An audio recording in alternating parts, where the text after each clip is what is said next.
যে ব্যক্তি তওবা করে আল্লাহ পাক তারে এমন ভাবে মাফ করেন যেন কোনো ভুলই করে নাই। একটা কাপড় আপনি পরিধান করেন, যত দাম দিয়েই কিনেন, ব্যবহার করলে ময়লা ওই বনিনা হইতো না।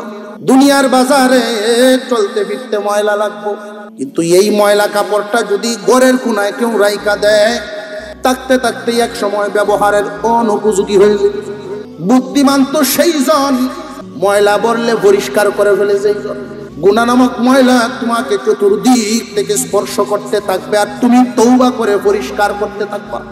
তওবার অনেক ধরনের দোয়া কিতাবাদিতে আছে, এর মধ্যে কেউ যদি একবারে ছোট্ট করেও পড়েন যে আস্তাগফিরুল্লাহ আস্তাগফিরুল্লাহ আস্তাগফিরুল্লাহ, তারে আল্লাহ মাফ করে দেন। বেশি বেশি করে তওবা করার মাধ্যমে জবানের দাম বাড়ে। কেমন বাড়াবাড়ে, কেমন বাড়াবাড়ে! আল্লাহু আকবার। তাওরাত, ইনজিল আসমানি কিতাব, ওইগুলো আল্লাহ নাজিল করছেন, এগুলো পরিবর্তন হয়ে গেছে। কোরআনও আল্লাহ নাজিল করছেন, পরিবর্তন হয় নাই, হবে না। ওইগুলো পরিবর্তন হইলো, কোরআন পরিবর্তন হইতো না। কেন? যেটা ওইগুলো আল্লাহ নাজিল করছেন ঠিক, কিন্তু হেফাজতের জিম্মাদারি নেন নাই। কোরআন নাজিল করছেন যিনি, হেফাজতের জিম্মাদারিও নিছেন তিনি। আল্লাহ যদি হেফাজতের জিম্মাদারি নেয়, কোন সলিমুদ্দিন কাম টাইম আছে? আল্লাহু আকবার করেন, আল্লাহু আকবার। আস্তাগফিরুল্লাহর মাধ্যমে জবানের মর্যাদা বেড়ে যায়। যেই ব্যক্তি আস্তাগফিরুল্লাহ পরে পরে তার জবানের তসবিহ মতো বানাইবে, ভুল হইলেই তওবা করে ফেলে, আল্লাহ বলেন বান্দা তোমার জবানটা আমার কাছে ভালো লাগে, এই জবানে যা কইবা আমার কাছে কবুল হয়ে যায়। আমাদের মাযহাব চারটা, এর মধ্যে একটা মাযহাব হলো হাম্বলি মাযহাব। এই হাম্বলি মাযহাবের ইমাম আহমদ ইবনে হাম্বল রাহমাতুল্লাহি আলাইহি, এই আহমদ ইবনে হাম্বল রাহমাতুল্লাহি আলাইহি উনি সফর করতে বাইরেছেন কোথাও। আমাদের অবস্থা তো হইলো, যদি ছবিও উঠে ক্যামেরা, মাথাটা ধরে রাখতাম, মুখটা আমারটা যাও জোরে কর, চিন্তাটা এরকম তাই না, আমরা আমার মুখটা উঠো খেডের মধ্যে, এলাকার মানুষের যাতে কয় না আমরা বেটা কম না, হেনো আছে দেখছি, মাথাটা হেনো আছে। কিন্তু আহমদ ইবনে হাম্বল রাহমাতুল্লাহি আলাইহি উনার আদত ছিল, ওনার তবিয়ত ছিল এরকম, উনি নিজেকে চুপায় রাখতেন, প্রকাশ করাটা পছন্দ করতেন কম। সফর করতে করতে এমন এক এলাকাতে গেছেন কেউ চিনে না।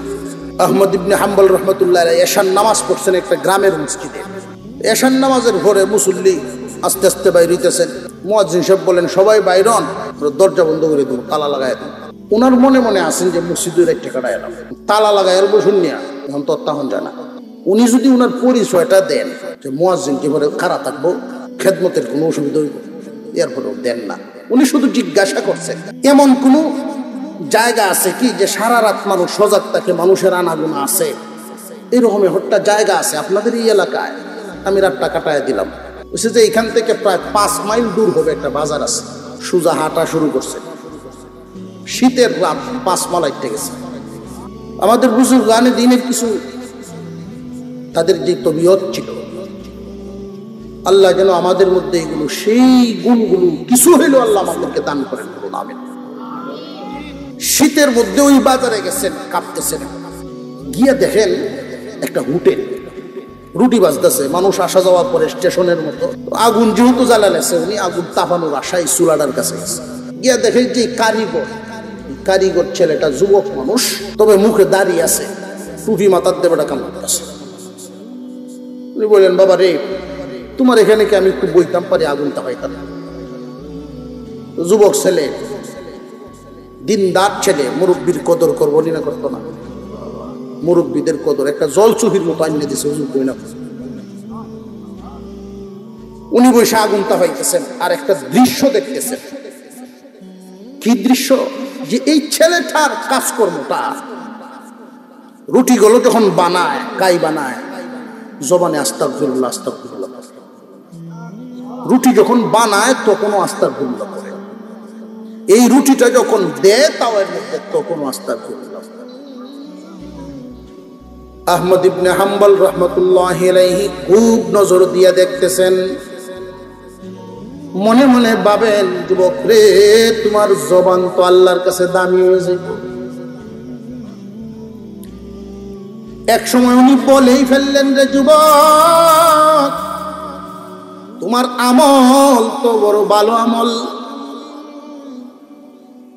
তওবা করার মাধ্যমে আল্লাহ বান্দার জবানের মর্যাদা বাড়ায়া দেন। তুমি যে আস্তাগফিরুল্লাহ আস্তাগফিরুল্লাহ জবানে পড়ো, কাজও করো, জবানে আস্তাগফিরুল্লাহ পড়ো। ওই হুজুর আস্তাগফিরুল্লাহ পড়তে আমার ভালো লাগে, আমি অনেকদিন যাবত আমল করি, ফলে আল্লাহর কাছে আমি যত দোয়া করেছি সব দোয়া কবুল হয়ে যায়। আমার একটা আশা বাকি আছে, একটা দোয়া এখনো কবুল হয় নাই। আহমদ ইবনে হাম্বল বলেন, আমি তোমার বাবার বয়সী মানুষ, আমিও দোয়া করব, কোন দোয়া কবুল হয় নাই আমার কাছে বলো, আমিও দোয়া করব। এই যুবক কয়, আমি আল্লাহ তাআলার কাছে দোয়া করেছি, আল্লাহ দুনিয়া থেকে বিদায় হওয়ার আগে জামানার শ্রেষ্ঠ আলেম আহমদ ইবনে হাম্বলের চেহারাটা দেখায় বসা ছিলেন, দাঁড়ায় গেছে। এই দোয়া বুঝি আল্লাহর কাছে করছ? যে হ্যাঁ এটা করছি। দুই হাত সামনের দিকে বাড়ায় দিয়ে কয়, আয় যুবক, আইরে যুবক, আল্লাহ পাক ওই গ্রাম ঘুরায় 5 মাইল হাঁটায় আমারে তোমার দোকানের সামনে কেন আনছেন এখন বুঝছি। আল্লাহ রব্বুল আলামিন তওবাকারীর জবানের মর্যাদা এইভাবে বাড়ায়া দেয়। আহমদ ইবনে হাম্বল বুকের সাথে জড়ায় কয়, যুবক রে, তোমার এই দোয়া কবুল হয়ে গেছে। আমি আহমদ ইবনে হাম্বল বেশি বেশি করে তওবা করবে, বিশেষ করে রমজান মাসে তওবাকারী রোজাদার হওয়া।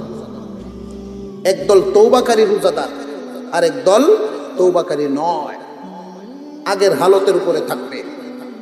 তাদের উপবাস থাকার ফায়দা ছাড়া, উপবাস থাকার কষ্ট ছাড়া, বুক ফিয়াসের কষ্ট ছাড়া কিচ্ছু হবে না। আর যারা তওবাকারী রোজাদার হতে পারে, প্রথম 10 দিনের ভিতরেই তওবাকারী হয়ে গেল, তারা রহমত প্রাপ্ত হবে। তাদের জন্য প্রথম 10 দিন রহমত।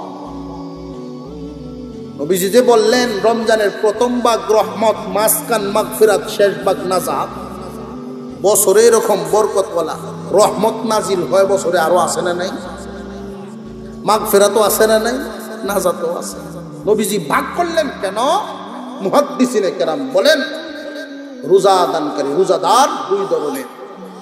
তওবাকারী রোজাদার, তওবাকারী নয় এমন রোজাদার। যারা তওবাকারী রোজাদার প্রথম 10 দিনে যদি তওবাকারী তওবা করে ফেলে যে আমি পরহেজগারের পথে হাঁটা শুরু করে দিলাম, আর গুনাহ করব না, এই রোজার থেকেই আমি পরহেজগার হয়ে গেলাম, আল্লাহ বলেন তোমার জিন্দেগিতে গুনাহ থাকুক, আমি আল্লাহর কাছে ভালো লাগে না, তোমার গুনাহ মাফ। আল্লাহ তাআলা যেন আমাদেরকে আমলের তৌফিক দেন, বলুন আমিন। আজকের এই মাহফিলকে আল্লাহ কবুল করেন, বলুন আমিন। কোরআন হেফাজতের মাদ্রাসা হইছে, কোরআন হেফাজতের। কুরআনুল কারীম নাজিল হওয়ার থেকে শুরু করে অদ্যাবধি পর্যন্ত একদল মানুষ কোরআনের পক্ষে আর একদল কোরআনের বিপক্ষে আছে না নাই? একদল কোরআনের পক্ষে আর একদল বিপক্ষে। যারা কোরআনের পক্ষে অবস্থান নেন, আল্লাহ ফেরেশতাদেরকে বলেন, ও ফেরেশতারা, কোরআন নাজিল করছি আমি, হেফাজতের জিম্মাদারিও নিছি আমি। তো জমিনে তো দেখা যায় একদল মানুষ আমার কালামের হেফাজত করে, কোরআন হেফাজতের কাজ করে তারা। তোমরা সাক্ষী থাকো, এদের মর্যাদা বাড়ায়। কেমন বাড়ানো বাড়াবেন? কিয়ামতের কঠিন ময়দানে আল্লাহর কালাম এই কোরআনের সাথে সম্পৃক্ত ব্যক্তিদের জন্য আল্লাহর দরবারে সুপারিশ করবে। আল্লাহ যেন আমাদেরকে কবুল মঞ্জুর করেন, বলুন আমিন।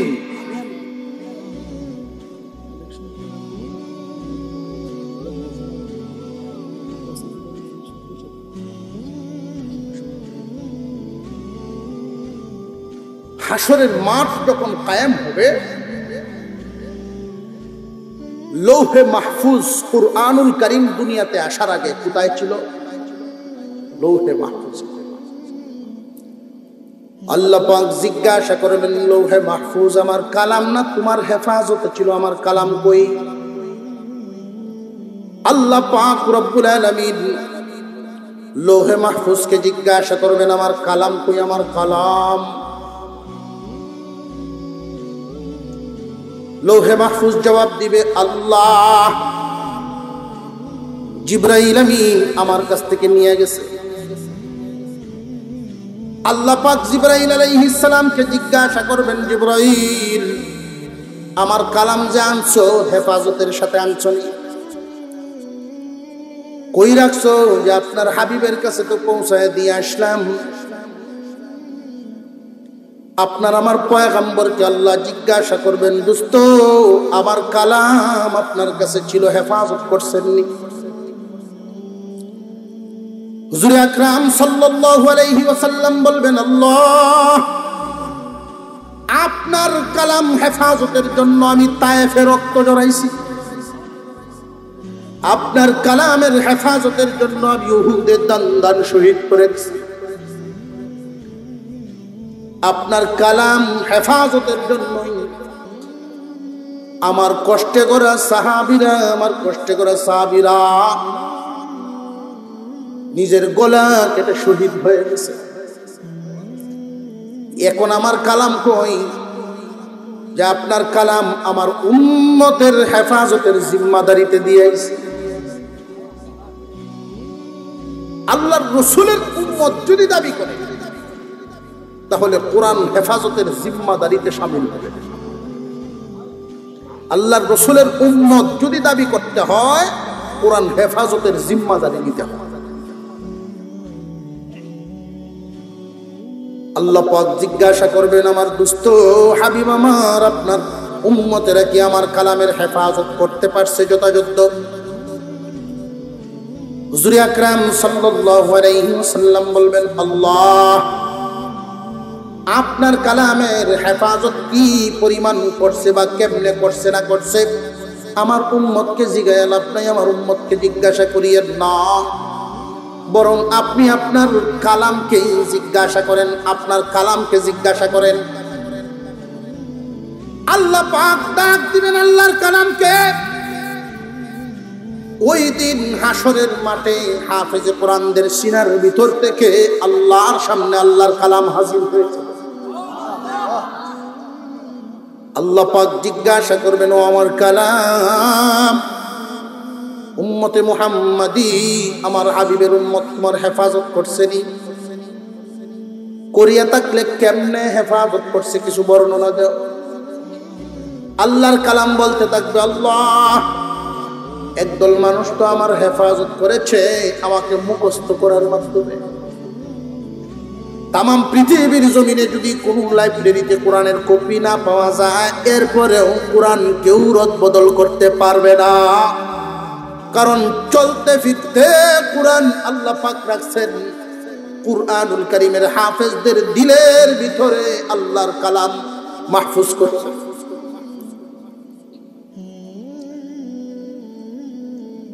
একদল মানুষ আমাকে মুখস্থ করার মাধ্যমে কোরআন হেফাজত করে ফেলছে। একদল মা বাবা তার সন্তানকে মাদ্রাসায় 7 বছর 8 বছর 10 বছরের সময় দিয়ে দিত। যেই শিশুটা মার সাথে ঘুমাইবার কথা ওই শিশু মাদ্রাসার ফ্লোরে ঘুমায়, উদ্দেশ্য একটাই, আল্লাহর কালামের হেফাজত করবে। প্রচন্ড শীতের মধ্যে মা এবং বাবা যখন লেফটুসকে ঘুমায়, মা বাবার তখন মনে হয় যে তাদের কলিজার টুকরা সন্তানটা তো মাদ্রাসার ফ্লোরে। মনরে সান্ত্বনা দিত, দুনিয়া কামাইর জন্য দেই নাই, আল্লাহর দেওয়া সন্তান আল্লাহর কালামের হেফাজতের জন্য দিছি। আল্লাহ পাক ঘোষণা করবেন, ফেরেশতারা এমন কুরবানিওয়ালা মা বাপ যার সন্তানকে দুনিয়া কামাইয়ের জন্য দেয় নাই, কোরআন হেফাজতের জন্য দিয়ে দিছে, এই বিশাল হাসরের মাঠ থেকে এই কোরআনে হাফেজ আলেমদের মা বাবারে খুঁজে খুঁজে বের করো। হাফেজ আলেমদের মা বাপগণকে খুঁজে খুঁজে নিয়ে এক সাইড করো। প্রত্যেকের মাথায় নূরের টুপি পরায়া দাও। হাফেজ কোরআনদের মা বাবা, আলেম ওলামাদের মা বাবার মাথায় নূরের টুপি পরায়া দেওয়া হবে। এবার আল্লাহ পাক ঘোষণা দিবেন, ও আমার কালামের হেফাজতকারীগণ, আপনারা পুরস্কার গ্রহণ করেন, আপনাদের মর্যাদা আমি বাড়ায়া দিচ্ছি। আল্লাহর ঘোষণা হবে, ও আমার হাফেজগণ, কোরআন হেফাজতকারীগণ, তোমরা তোমাদের পুরস্কার বুঝিয়া লও। কি পুরস্কার ঘোষণা দিবেন? ক্বালা নবী সাল্লাল্লাহু আলাইহি ওয়াসাল্লাম, মান ক্বারাআল কুরআন ফাস্তাদহারাহু ফাআহাল্লা হালালাহু ওয়া হাররামা হারামাহু আদখালাহু আল্লাহুল জান্নাতা ওয়া শাফাআহু ফি আশরাতিন মিন আহলি বাইতিহি কুল্লুহুম ক্বাদ ওয়াজাবাত লাহুন নার। আল্লাহর পয়গম্বর বলেন, হাসরের মাঠে হাফেজে কুরআন, আল্লাহর কালামের হেফাজতকারী যারা, এদেরকে আল্লাহ পুরস্কার ঘোষণা দিবেন। প্রত্যেকের আহাল থেকে, পরিবার পরিজন থেকে এমন 10 জন মানুষ যাদের সাজা ঘোষণা হয়ে গেছে, জাহান্নামের রায় হয়ে গেছে। 1 কোটি বছর, 10 কোটি বছর, 20 কোটি বছর জাহান্নামে জ্বলবে, এমন রায় হয়ে গেছে। আল্লাহর নবী বলেন, এই সাজাপ্রাপ্ত আসামিদের পক্ষে হাফেজে কোরআন আল্লাহর দরবারে সুপারিশ করবে, আল্লাহ তাদের মাফ করে দিবেন। হাফেজে কোরআন ডাক দিয়ে বলবে, আল্লাহ আমার চাচারে দরিয়া নিয়ে যায়, তোমার জাহান্নামের ফেরেশতারা আমার চাচারে নিয়ে গিয়ে তারে মাফ করে দাও। আমার বড় ভাই নিয়ে যায়, আমার দাদারে নে, আমার নানারে নে, তারে মাফ করে দাও। সাজাপ্রাপ্ত 10 জন আসামিকে হাফেজে কোরআনের সুপারিশে মাফ করে দেওয়া হবে। এইভাবে সুপারিশ করতে থাকবে হাফেজগণ, আলেমগণ। হাফেজে কোরআন 10 জনের পক্ষে সুপারিশ করবে। আলেম ওলামাদের সংখ্যা উল্লেখ করা হয় নাই। আলেমদের মর্যাদা অনুযায়ী তাদেরকে আলেমদের মর্যাদা অনুযায়ী সুপারিশের পাওয়ার দেওয়া হবে। আল্লাহর নবী শুধু বলেন 3 দল মানুষ কিয়ামতের কঠিন ময়দানে সুপারিশ করবে। একদল তো হাফেজে কোরআন, আর আলাদা আরো 3 দল, ইয়াশফাউ ইয়াউমাল কিয়ামাতি সালাসা, আল আম্বিয়া সুম্মাল উলামা সুম্মাশ শুহাদা। সুপারিশ করবে আর মানুষ জান্নাতের দিকে যাইতে থাকবে। একদল মানুষ এক কিনারে দাঁড়ায় থাকবে, তাদের বংশে কোনো আলেম নাই, বংশে কোনো হাফেজ নাই।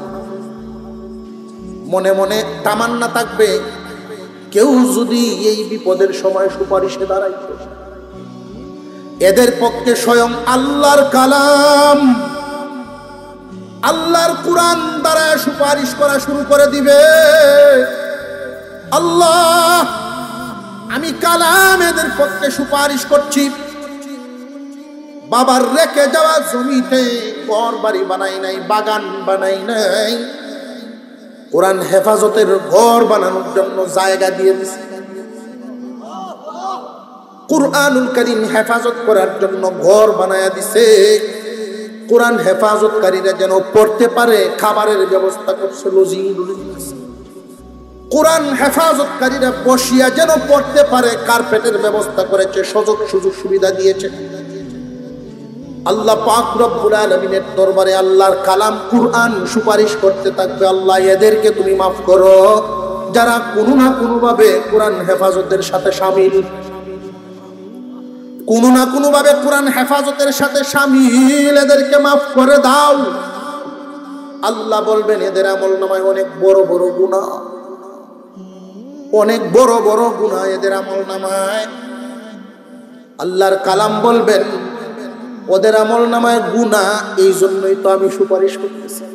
গুনাহ যদি না থাকতো সুপারিশ লাগতো না। আল্লাহ এদেরকে মাফ করে দাও। আর যদি মাফ না করো, আমি যে তোমার কালাম এটাও স্বীকার করে দেব। আল্লাহ বলবেন মঞ্জুর। আল্লাহর কালাম নাম ধরে ধরে সুপারিশ করতে থাকবে।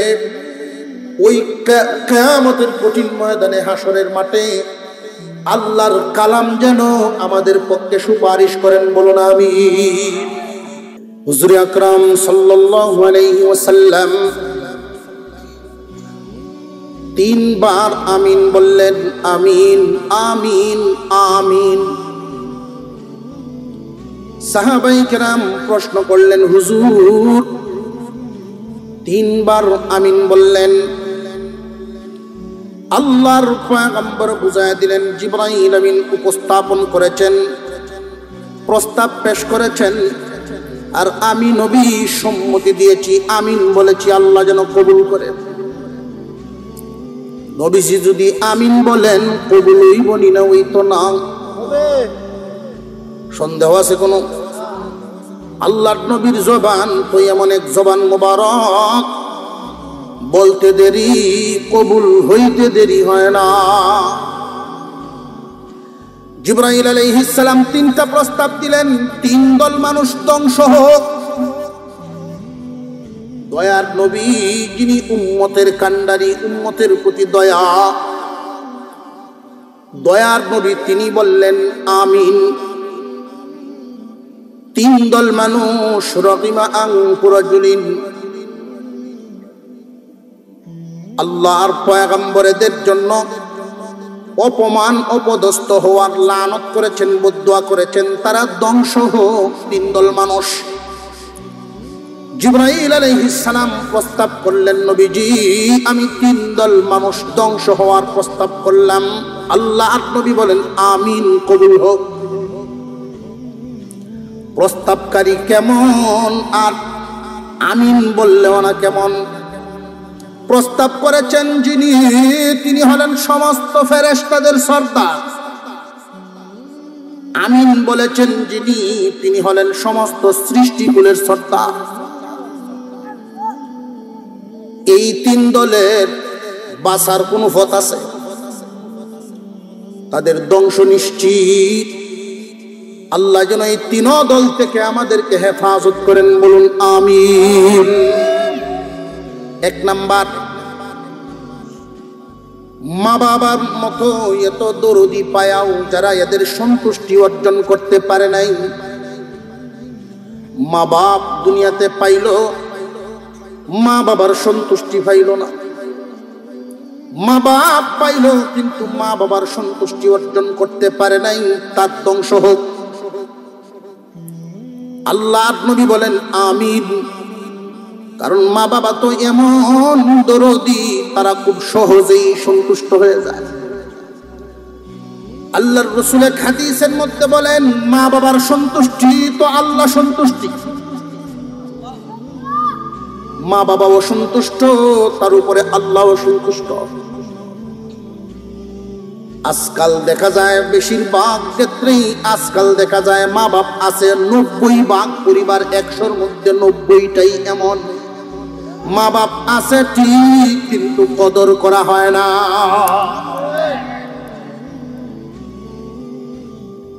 সমাজ ব্যবস্থাও, আমাদের সমাজপতি যারা বর্তমান সমাজ চালান যারা, তারাও এখন গা ছাড়া চলাফেরা, তারাও এত নজর নাই। কোন ছেলে তার বাবার সাথে বেয়াদবি করলো, যিনি এলাকা পরিচালনা করেন, মাতাব্বরি করেন, উনি কোনো অ্যাকশনে যান না, কাল লাগিন কে লাগে পূজা মাতাত লয়। কিন্তু এমন একটা সময় ছিল আমাদের সমাজ ব্যবস্থাটা, কোন গ্রামে যদি মা বাবার সাথে বেয়াদবি করত কোনো ছেলে, ওই গ্রামের মাতাব্বরগণ একটা শাস্তি দিতেন, এই বয়সের যত ছেলে আছে সব সোজা হয়ে যেত। এক শাস্তি দীক্ষা সব সোজা। মার সাথে বেয়াদবি করছে এক যুবক, তো এলাকার মাতবর যিনি আছেন উনি আরো 2-4 জন লইয়া বলছেন, আরে দর মার সাথে বেয়াদবি করছ বলে, হ শাস্তি বুক করুন লাগবো, যে যা দিবেন তাই মানাম। তার ফেটো একটা কলসি বাঁধে দিচ্ছে, পানি ভরিয়া গলা রশি লটকাইয়া পেট পর্যন্ত দিছে, যে সারা গ্রাম লইয়া ঘুরবে আর মুখ দিয়ে স্বীকার করবে মার সাথে বেয়াদবি করছিলাম, এই জন্যই শাস্তি। যত ছেলেরা দেখবো এটিও আলিফের মতো সোজা, আর তোর হইব জীবনের শিক্ষা। আজকাল বর্তমান সমাজে মা বাবার সাথে কি পরিমাণ বেয়াদবি।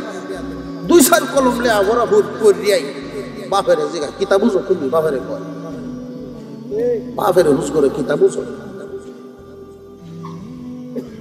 বাপে মনে মনে কর বাবারে বুঝি না তো এমন জিনিস নাই, তোর সামনে আইলে ও বুঝিয়ে থাকে।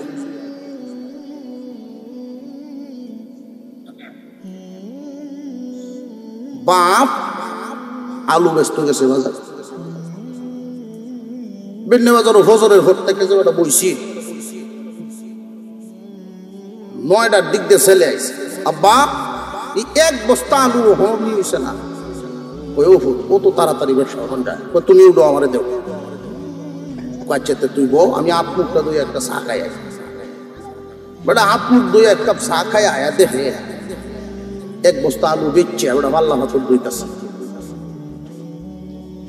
ছেলে অল্প সময়ের ভিতরে বস্তা দিচ্ছে, কিরূপ এত তাড়াতাড়ি কেটে বেচছস? ছেলে জবাব দেয়, ব্যবসা জানান লাগতো না, ব্যবসা তো আগে জানান লাগতো। আচ্ছা বাবা ভালো কাম করছস, কত হইরে বেচছস? 8 টাকা কেজি। তবে 12 টাকা তো কি নাই আমার।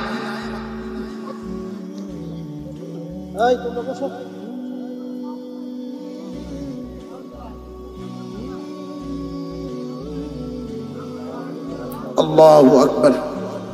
বাপ খুব আফসোস করলো কতক্ষণ। আচ্ছা যা যাই করছস দেড়টি হাঁটি দে, 8 টাকা হইরে যাবে সেই পয়সা দিতে। তোমার আসলে আন্তাজ নাই, আমি মাত্রে দেখ কুলাইতাম পারি না, পয়সা লইয়া বলা কথা বলবেন না। যে বেটার লাগে 1 কেজি, সে বেটা উনিছে 5 কেজি। ফুট সঠিক বুঝার কারণে না বেশি বুঝার কারণে? বেশি বুঝুইয়া। আল্লাহ পাক রব্বুল আলামিন যুবকদেরকে সহি বুঝতেন, বলুন আমিন।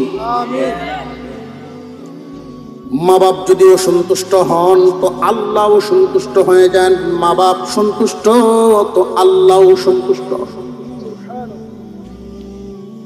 যুবক মা বাবাকে সন্তুষ্ট করার জন্য তেমন কষ্ট করতে হয় না। মা বাবা তোমার কাছে এই আশা করেন না যে মোটা মাছ কিনে খাওয়াইবা, দামি দামি কাপড় পরাইবা, এই আশা করেন না। প্রত্যেক মা বাবা সন্তানের কাছে আদবওয়ালা আচরণ আশা করে। প্রত্যেকটা মা বাবা সন্তানের কাছে ভালো আচরণ আশা করে। মা বাপ যদি শুনতে পায় মুখ বরিয়া সন্তানে ডাক দিছে আব্বা আম্মা কইয়া, মা বাবার কলিজায় এক ধরনের শান্তি অনুভব হয়। যুবক নতুন নতুন বিয়ে করলো, 1 বাপের 1 পুত, বাবায় বড় আদর করে বিয়ে শাদী করায়া সংসার পাতায়া দিল। কিছুদিন পরেই বৌমার শাশুড়িতে ঝগড়া শুরু হয়। বৌমা আর শাশুড়ি যখন ঝগড়া হয়, ছেলে তো পক্ষ নিল তার বউয়ের। বেশিরভাগ ক্ষেত্রেই তো এমন হয়, বউয়ের পক্ষ তো লয়। বাবা মুরব্বী মানুষ চিন্তা করলেন ঝগড়া বাড়ায় লাভ নাই। এই বাবার হাতের গড়া যেই ঘরটা, এই ঘরটায় দিয়ে দিল তাদেরকে। বাড়িটাও তো বাপের কামাই, ঘরটাও বাপের হাতের। নাও তোমরা এখানে বসবাস করো, আর আমরা তো জীবন শেষ পর্যায়ে বুড়া বুড়ি ছোট্ট করে সময় কাটায় নিতে পারি। আলাদা হয়ে গেল। বউ নিষেধ দিয়েছেন সাবধান, মা বাবার সাথে কথা বলা যাবে না। মা বাপের ডাকেও না, কথাবার্তাও নাই। এইভাবে দিন যাইতে যাইতে 3 বছর। 3টা বছরের ভিতরে কোনদিন আব্বা এবং আম্মা শব্দ উচ্চারণ করে নাই। আল্লাহ পাক এই যুবককে একটা সন্তান দান করলেন। এই সন্তানটা 40 দিনে কোনো বয়স হয় নাই। একদিন হঠাৎ করে এই যুবকের বিবেকটা জাগ্রত হয়ে গেল। কিছুক্ষণ পরে পরে বাচ্চার কান্নার আওয়াজে তার ঘুম ভাঙে। তখনই তাকায়া দেখে বিবি সন্তানের পেশাব করা কাপড়টা পাল্টাইতেছে। কি পরিমাণ কাপড় লাগে, পেশাব একটু পরে পরে বাচ্চায় পেশাব করে, মা কাপড়টা শুধু পাল্টায়া দেন। শেষ রাত্রিতে বাজেট করা যত কাপড় ছিল রিজার্ভে সব শেষ, আবার পেশাব করছে বাচ্চায়। এই যুবক মনে মনে ভাবেন দেখি এখন কি করে। এখন দেখা যায় সন্তানকে বিছানায় শোয়ায় না, মার আঁচল দিয়া পেঁচ দিয়া বুকের সাথে জড়ায় রাখছে।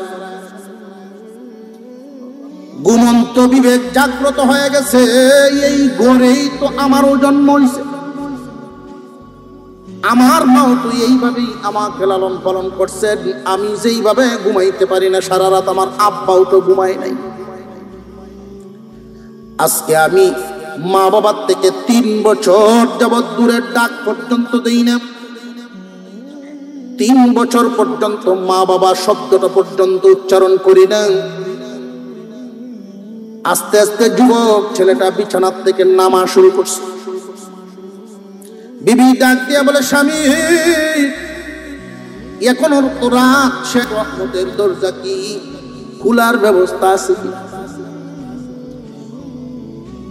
আমার জন্য কি এই দরজা একেবারে বন্ধ, নাকি খুলতে পারি? গিয়া দেখি বহু দেরি হয়ে গেছে, আমার বুঝতে অনেক সময় লেগে গেছে।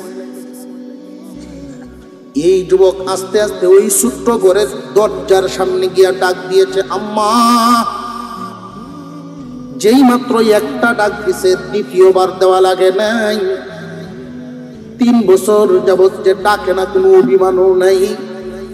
এমনি বুড়া বুড়ি মা বাপ দুজন একসাথে তাড়াহুড়া করে দরজা খুলে সামনে হাজির। কিরে বাবা, এত গভীর রাতে কি ব্যাপার? 3 বছর যাবৎ ডাক দেস না, হঠাৎ করে এই মুহূর্তে আম্মা কয়া ডাক মারছ, তোর কি কোনো বিপদ নাকি বাচ্চার কোনো সমস্যা? ছেলে মা বাবার পায়ের মধ্যে পড়ে গেছে, ভুল করে ফেলছি, 3টা বছর যে ডাক দেই নাই, ইয়ার পরেও তো তোমরা রাগ করে থাকো নাই, অভিমান নাই, ডাক দেওয়ার সাথে সাথেই তো সামনে হাজির হয়ে গেছে। মা বাবার হৃদয় খুশি করা তেমন কঠিন নয়, অত্যন্ত সহজ। মা বাপ তোমার একটু ভালো আচরণের আশা করেন, তুমি যদি ভালো আচরণ দেখাও মা এবং বাবা বড় খুশি হয়ে যান। মোটা দামি মাছ কিনে খাওয়াইলা, দামি কাপড় পরিধান করাইলা, কিন্তু আচরণ করো খারাপ, মা বাবার মন খুশি হবে না। মাতা পিতার সাথে আদবওয়ালা আচরণ করবা, নিম্ন আওয়াজে কথা বলবা, আদবের সুরে কথা বলবা, এটাই আল্লাহর আদেশ। পুরুষদের জন্য জানিয়া রাখবেন, পুরুষদের জন্য আল্লাহর হুকুমের পরেই মা বাবার আদেশ মানা। আল্লাহর হুকুম, আল্লাহর পাওনা আদায় করার পরেই মা বাবার পাওনা আদায় করা লাগবে। পুরুষ জাতি, নারী জাতির জন্য আল্লাহর হুকুম পালন করার পরেই স্বামীর হুকুম। কথা বুঝে আসতেছে? আল্লাহর হুকুম পালন করার পরেই স্বামীর হুকুম পালন করবে তারা নারী। পুরুষ জাতি আল্লাহর পাওনা আদায় করার পরেই মা বাবার পাওনা আদায় করবে। মা বাবার পাওনা আদায় করবা কেমনে? তারা আমরারে আদায় করছে যেমনে। কথা বুঝে আসতেছে? এই পাওনাটা আদায় করব কখন? তারা বার্ধক্যে পৌঁছে যাবে যখন। কোনো মা বাপ সন্তানের কামাই খাওয়ার আশায় লালন পালন করে না। সন্তান যে লালন পালন করে, সন্তানের কামাই খাইব এই আশায় কিন্তু লালন পালন করে না। যে কেমনে বলেন আপনি? এর প্রমাণ হইল, লক্ষ্য করে দেখবেন, যদি কামাই খাওয়ার আশায় কেউ সন্তান পালতো, আতুর লুলা ল্যাংরা কানা এই জাতের সন্তান কেউ ভালো না। বরং এই জাতের সন্তানদেরকে মা বাবা আদর আরো বেশি করে। এতে বোঝা গেল কামাই খাওয়ার আশা নাই। মা বাবা যদি অসুস্থ হয়, বিছানায় পড়ে যায়, সন্তানের কাছে বিরক্তি লাগে। নিজের চোখে দেখা আমাদের পার্শ্ববর্তী ঈশ্বরগঞ্জে বাড়ি 4 বছরের একটা শিশু, ঢাকা শিশু সদর হাসপাতাল, ঢাকার যে শিশু হাসপাতালের সামনে, এই 4 বছরের শিশুটাকে নিয়ে উনি পুরা সারা বছর, একটা বছর পর্যন্ত কাঁধে করে, বাচ্চার কিডনি দুটা নাই, দুটা কিডনি নষ্ট, এরপরেও তার এক আরা সম্পদ এই বাচ্চার পিছনে ডাকছে। এই বাচ্চারে কাঁধে করিয়া করিয়া এই শিশু হাসপাতালের সামনে ঘুরে এই লোকটা চোখের পানি সারে কান্দে আর কয়, যদি আমার সন্তান বাঁচে, সম্পদ গেলেও কোনো আশা নাই, কষ্ট নাই, কোনো কষ্ট নাই, আমার সন্তানটা যেন বাইতে থাকে। হাসপাতালের বারান্দায়, হাসপাতালের গেইটে ঘুরে 1 বছর যাবত। সন্তান জানিয়ে রাখবেন, মা বাবার পাওনা যদি আদায় করতে পারেন, তাদেরকে খুশি করতে পারেন, যে সমস্ত সন্তানাদিরা মা বাবারে খুশি করতে পারবে, মা বাবার সন্তুষ্টি অর্জন করতে পারবে, আল্লাহ পাক এই জাতীয় সন্তানদের প্রতি সন্তুষ্ট হয়ে যান। সন্তুষ্ট হয়ে 4টা পুরস্কার দেন, 3টা দেন দুনিয়াতে, 1টা দেন আখেরাতে। দুনিয়ার জমিনের 3টা নিয়ামত। 1 নম্বর নিয়ামত, কামাই রুজিকে আল্লাহ বরকত ঢেলে দেন। 2 নাম্বার, তার নিজের যেই সন্তানাদি হবে, এইগুলো মানুষের মতো মানুষ হইব। 3 নাম্বার, যতদিন আল্লাহ তারে বাঁচায় রাখবেন, সুস্থ একটা হায়াত দিবেন, বিছানায় ফালায়া মানুষের উপরে বোঝা বানাবেন না। দুনিয়াতেই 3টা নিয়ামত। দুনিয়া থেকে যেই দিন বিদায় হয়, মার নামে একটা, বাবার নামে একটা, জান্নাতের 2টা দরজা খুলে রাখবেন, যেটা দিয়া ইচ্ছা ওইটা দিয়াই লিখে যাও। পক্ষান্তরে মা বাবা যদি অসন্তুষ্ট থাকে, তোমার জন্য 4টা গজব। পেরেশানি যতই করো, যত ইনকামই করো না কেন, টাকা পয়সা রুজি রোজগার যতই করো, পেরেশানি দূর হইত না। মাসে 5 লাখ টাকা ইনকাম, এর পরেও পেরেশানি দূর হবে না যদি মা বাপ অসন্তুষ্ট হয়ে যায়। মোটা অঙ্কের হাদিয়া নিয়ে পীরের দরবারে গেলা, এর পরেও লাভ নাই। পীরকে দিয়ে দোয়া করাইলা, পেরেশানি দূর হইতো, কাম হইতো না। আমি বলি, খানায় কাবার গিলাফে ধরে কানলেও কাম হবে না, কারণ তোমার দোয়া বা বরকতের সিন্ধুক তোমার ঘরে, সেখানে তালা মেরে রাখছে। বরকতের সিন্ধুক তো তোমার ঘরে। মা বাপরে যদি খুশি বানাইতে পারো, মা বাপ যদি সন্তুষ্ট থাকে, আল্লাহ তোমার প্রতি সন্তুষ্ট হয়ে যাবেন। মা বাবারে সন্তুষ্ট করা তেমন কোনো কঠিন কাজ নয়, সহজ ব্যাপার। তুমি আচরণ করবা সুন্দর, মা বাবার সামনে উচ্চ আওয়াজে দমকের সুরে তাদের সাথে কথা বলবা না। তোমার হৃদয়ে সর্বোচ্চ আদব যেটা আছে, ওইটাই রাখবা মা বাবার জন্য। কিন্তু আদব কায়দা মা বাবার সামনে আজকাল দেখায় না, দেখায় ভিন্ন মানুষের কাছে। মা বাবার সামনে দম খায়া কথা কয়। মুসলমান ইমানদার ভাইয়েরা আমার, 1 নাম্বার, মা বাবার মতো নিয়ামত পায়াও যারা আল্লাহ সন্তুষ্টি, মা বাবার সন্তুষ্টির মাধ্যমে আল্লাহকে খুশি করতে পারলো না, মা বাবার মতো দৌলত পায়াও মা বাবার সন্তুষ্টি অর্জন করতে পারে নাই, জিবরাইল আমিন ফেরেশতাদের সর্দার, সমস্ত ফেরেশতাদের সর্দার জিবরাইল আলাইহিস সালাম বলেন, সে ধ্বংস হোক। সমস্ত সৃষ্টিকুলের সর্দার বিশ্ব নবী বলেন আমিন। যার ব্যাপারে এই ঘোষণা হইল, তার বাঁচার কোনো হত আছে? 2 নাম্বার, ওই ব্যক্তি ধ্বংস হোক যে নবীজির নাম শোনার পরেও দুরূদ পড়ল না। কথা বুঝে আসতেছে? তবে এখানে কয়েকটা কথা না বললে আপনারা বিভ্রান্তিতে পড়তে পারেন। দুরুদ পড়া 4 প্রকার। কয় প্রকার? 4 প্রকার। আমরা সন্ধ্যা বেলায় জিমায় গেলে কয় প্রকার? কয় প্রকার? ময় মুরব্বীর আওয়াজ শোনা যায়, এই আবু যুবকরা জিম্মারে বলতেছে। ফরজ দুরুদ পড়া ফরজ, দুরুদ পড়া ওয়াজিব, দুরুদ পড়া সুন্নাত, দুরুদ পড়া মুস্তাহাব। কয় প্রকার? 4 প্রকার। উম্মতে মুহাম্মাদি জীবনে একবার দুরুদ শরীফ পড়া ফরজ, জীবনে একবার পড়া, আরো জোরে কোন? ফরজ। আল্লাহর রাসূল সাল্লাল্লাহু আলাইহি ওয়াসাল্লামের নাম শুনলে দুরুদ পড়া ওয়াজিব। রাসূলের নাম শুনলে দুরুদ পড়া ওয়াজিব। মুহাদ্দিসিন ওয়াল মুফাসসিরিনে কেরাম একটা ব্যাখ্যা করেছেন। আজকে এই মাহফিলে আপনারা বসছেন ওয়াজ শোনার জন্য। ওয়াজ শোনা ফরজ। ওয়াজ শোনা কি? ফরজ। ওয়াজ শুনতে গিয়া আল্লাহর রাসূলের নাম বারবার আসতে পারেনি না পারে না? একবার পড়া ওয়াজিব। কথা বুঝে আসতেছে? কয়বার পড়া ওয়াজিব? একবার পড়া ওয়াজিব। এই যতক্ষণ বসা থাকলেন এতক্ষণের ভিতরে ওয়াজের ফাঁকে ফাঁকে নবীজির নাম আসবে। বারবারই আপনার উপরে ওয়াজিব নয়, একবার ওয়াজিব। এই বইটাকে বারবার যতবার শুনবেন ওয়াজিব নয় কেন? ওয়াজ শোনা ফরজ,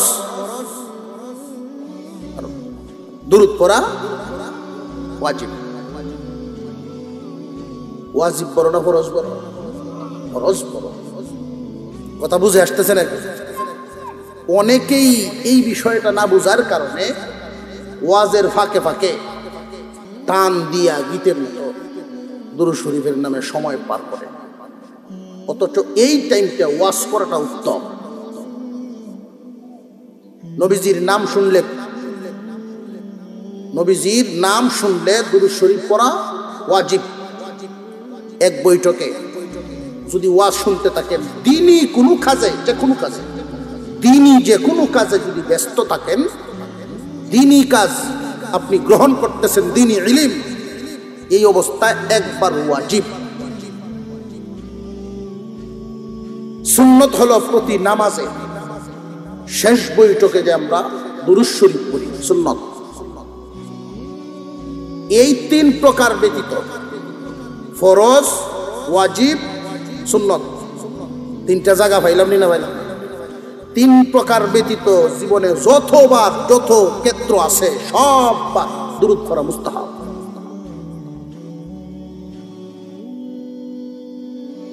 যেই ব্যক্তি আল্লাহর রাসূলের নাম শোনার পরেও দুরূদ পড়ল না, সে ধ্বংস হোক। জিবরাইল প্রস্তাব করেছেন, নবীজি বলেন আমিন। এবার আসেন 3 নাম্বার ব্যক্তি কারা? রমজান মাসের মতো বরকতপূর্ণ মাস পাইল, গুনাহ মাফ করাইতে পারল না, সে ধ্বংস হোক।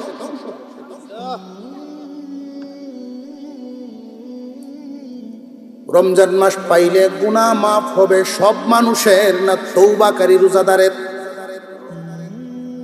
প্রথমেই কথাটা বলছিলাম, মনে আছেনি? রোজাদার 2 প্রকার, তওবা করনেওয়ালা, তওবা না করনেওয়ালা। যে সমস্ত মানুষ রোজা রাখার পরে অতীতের সমস্ত গুনার উপরে তওবা করে ফেলে, যে আমি তো পারি, হালাল বিবি আছে, হালাল বিবি সামনে আছে, এরপরেও যেহেতু ব্যবহার না করে থাকতে পারি, হারামটার দিকে না গিয়েও থাকতে, কথা বুঝে আসতেছে নি? হালাল খাদ্য সামনে আছে, এরপরেও তুমি যেহেতু কাউ নাই, নিজেরা রাখতে পারো, এইভাবে অভ্যাস যেহেতু গড়ে উঠতেছে, 1 মাস পর্যন্ত যখন তুমি এই টাইম নিজেকে একটা অভ্যাসে পরিণত করলাম, 2টা অঙ্গকে, একটা হলো লজ্জাস্থান আর একটা হলো জিহ্বা, জবান এবং লজ্জাস্থানের হেফাজত করা যেহেতু রোজার মাধ্যমে শিখে ফেলছো, অন্যায় পথে আর ব্যয় করবা না। নবীজি বলেন এই দুই অঙ্গের জিম্মাদারি তুমি গ্রহণ করো, তোমার দুইটা অঙ্গের জিম্মাদারি তুমি গ্রহণ করো, তোমার জান্নাতে নেওয়ার জিম্মাদারি আমি নবী গ্রহণ করলাম। এই দুইটা অঙ্গ হেফাজত করার অভ্যাস শিক্ষা হয় রোজার মাধ্যমে। এই দুইটা অঙ্গ হেফাজত করার অভ্যাস শিক্ষা হয় কোন ইবাদতের মাধ্যমে? রোজার মাধ্যমে। সবে সাদিকের আগ থেকে নিয়ে সূর্য ডুবা পর্যন্ত লম্বা এক সময় বিবি কাছে আছে, এরপরেও তুমি ব্যবহার করো নাই, তোমার রোজা নষ্ট হবে বলে।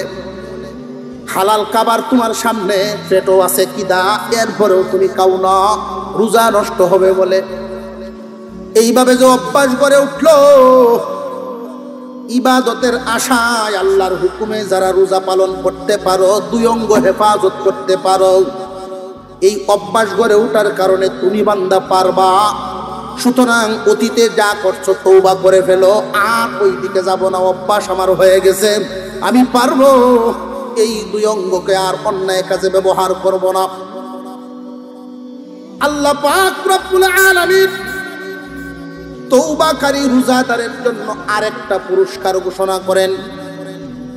এই পুরস্কারটা হলো শাওয়াল মাসের 1 তারিখ। শাওয়াল মাসের 1 তারিখ রমজান যখন শেষ হয়ে গেল, শাওয়ালের চাঁদ ওঠার পরে আমরা পরের দিন সকালবেলা ঈদগাহে যাইনি না যাই না? আল্লাহ পাক ডাক দিয়া বলেন, ফেরেশতারা রে,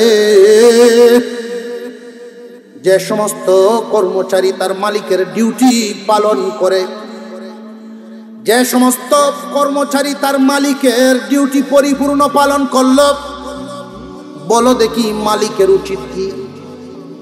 ফেরেশতারা জবাব দেয়, আল্লাহ, মালিকের উচিত তার পারিশ্রমিক দেওয়া, মালিকের উচিত তার মজুরি আদায় করা। এবার আল্লাহ জিজ্ঞাসা করেন, ফেরেশতারা, আমি আল্লাহর চাইতে উত্তম কোন মালিক আসেনি? আমার চাইতে উত্তম কোন মালিক আসেনি? ফেরেশতারা বলেন, না, আপনার চাইতে উত্তম কোন মালিক নেই, আপনার চাইতে ভালো কোন মালিক নেই। আল্লাহ বলেন, তাহলে তোমরা সাক্ষী থাকো, রমজানের পবিত্রতা রক্ষা করে তওবাকারী রোজাদার হয়ে যারা এখানে আসলো, অতীতের জিন্দেগির যত গুনাহ ছিল সব গুনাহ থেকে তওবা করে ফেলছে, লজ্জাস্থান আর জিহ্বা হেফাজতের অভ্যাস করে ফেলছে,